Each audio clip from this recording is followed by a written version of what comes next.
Hey everyone, welcome back to the Trad Nurse Podcast. This is episode 9, the show where we talk about real money, real contracts, and real life as a nurse in 2025.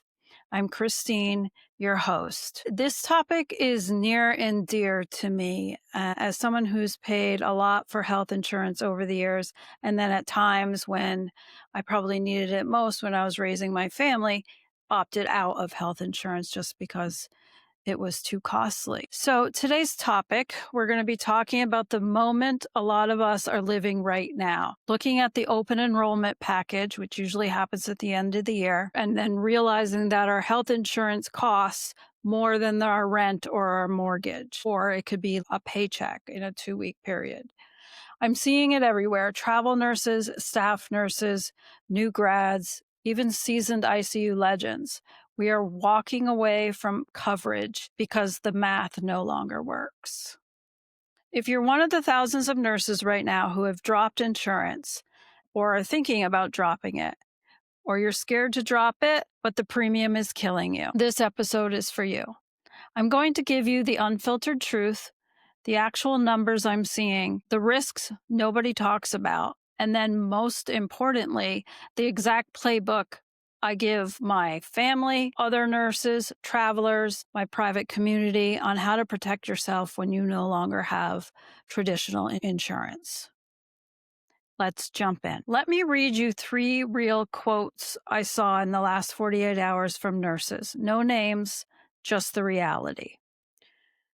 $1,600 a month for a family of 5. That's for her insurance. Cobra wanted $1,350 for just one person.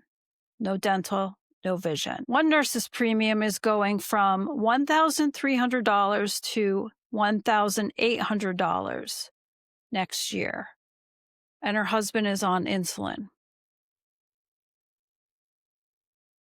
Those are not outliers anymore. KFF's 2025 Employer Health Benefits Survey dropped last month, and the average family premium is now $26,993 a year. And that's before you pay a dime for any care. For a staff nurse making $85K gross, that's almost a third of your paycheck before taxes. Marketplace plans. The enhanced subsidies that kept millions of us afloat expire December 31st.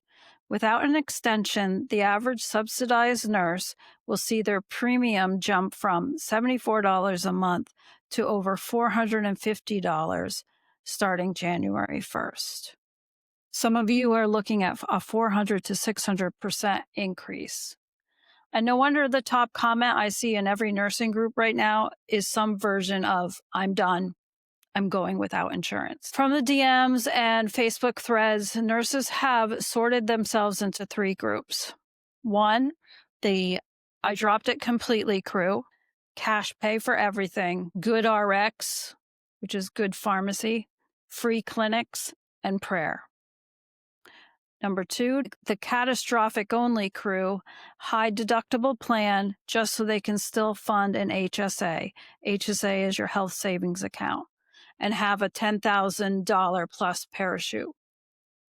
And number 3, the still hanging on by a thread crew, paying insane premiums because they have a chronic condition or they are terrified of the what if. I'm not here to shame any group. I've been in all 3 at different points of my career. But if you're in group 1 or thinking about jumping to group 1, the rest of this episode is your safety brief. First, the scary stuff nobody wants to say out loud. One travel nurse I know had a miscarriage, 2 emergency room visits, 2 clinic visits with a bill of $5,900 and no insurance. Another had a 2-week admission, which cost $214,000 before Medicaid kicked in. Yet most hospitals will write off or put you on a 10-year 0% payment plan. But it tanks your credit for 7 years, and some collection agencies are ruthless. Second, 5 states still have an individual mandate penalty: California, Massachusetts, New Jersey, Rhode Island, and Vermont, up to 2.5% of your income. Third, if you ever want to pick up a staff job again, many require you to be insurable or you lose the employer contribution. Okay, fear dumped? Now let's fix it. Here are the exact steps I give every traveler or nurse who tells me they're dropping their coverage. Do these in order. Get a catastrophic high deductible plan if you possibly can. Look for a bronze or silver HD HP with a deductible of $7,000 to $10,000. Premiums are often $200 to $400 a month less than gold plans, and you still get the 3 free primary care visits and free preventive. Most importantly, you get to keep your HSA eligibility, and that's $4,300 a year per individual. And you can stash pre-tax for the cash pay years. Then number 2, max out your HSA like it's a 401k. Dump every tax dollar in there. If it's triple tax advantaged, and you can reimburse yourself decades from now for today's receipts. Number 3, build your medical bill war chest. Separate your high yield savings account, goal of 6 to 12 months of living expenses, plus $15,000 labeled medical emergency. So, and there's high yield savings account at these places: Ally, Capital One, 360, SoFi, and they're all at 4% right now. Get these 4 discount tools in your phone today. They're all free and they're cheap. Good Pharmacy, that's Good RX Gold. It's $10 a month family plan, and it saves 70 to 90% on generic medications. Cost Plus Drugs, it was created by Mark Cuban, and insulin for $28 a month, no insurance needed. Needymeds.org, NEEDYMEDS.org, free application for patient assistance programs. And then lastly, direct primary care membership, $50 to $100 a month, unlimited visits, labs, basic meds. It's cheaper than most premiums. Number 5, accident plus critical illness mini policies. Those are about $25 to $60 a month. And for $250K to $500K lump sum payout if cancer, heart attack, stroke, coma, or paralysis. Companies like Aflac, Mutual of Omaha, Guaranteed Trust Life pays you cash, no bills attached.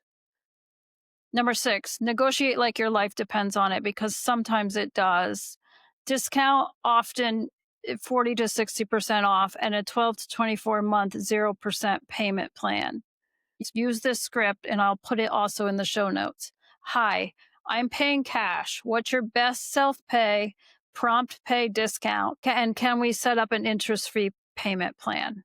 Number 7, document occupational exposure protection. If you ever get hurt on the job, a needle stick, a patient assault, COVID, workers' comp covers you regardless of personal insurance. So keep detailed occurrence records.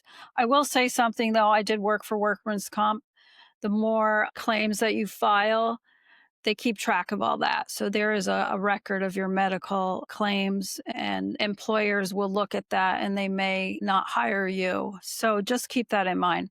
Closing thoughts. Look, I'm not celebrating the fact that nurses have to become part-time financial planners just to stay healthy. The system is broken. When the people keeping it running can't afford to use it, that's a problem. But until it's fixed, we have to protect ourselves and our families and each other. If you take nothing else from this episode, do these 2 things today.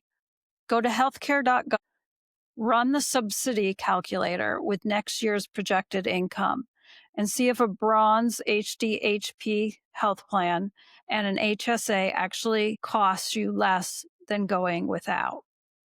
Download Good Pharmacy, Good RX, and Cost Plus Drugs. Takes you 10 minutes, and that can save you thousands. Drop me a DM on Instagram at TradNurse if you want the exact spreadsheet I use with my family and other nurses to run these numbers.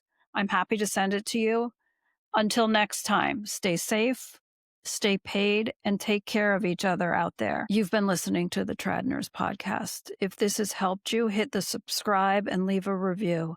It's the fastest way other nurses find us. See you next week.